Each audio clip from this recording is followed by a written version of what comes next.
Little all stainless steel packing conveyor. Has a 7.5-inch wide belt, and it's a little over 15 feet in total length. The working area here with the tables you see is about 10 feet in length. All stainless steel construction. Has electrical outlets and 2 points running the length of the conveyor. It's also taking its power feed from there. Little end guard.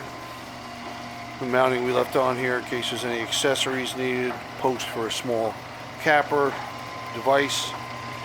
It is DC controlled, operating on 120 volt. And you'll see there the lace-on variable speed controller. It's belt driven inside here from the DC motor to the gear reducer.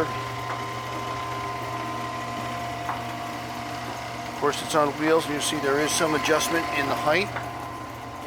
We'll note the existing height as you see it now in our description.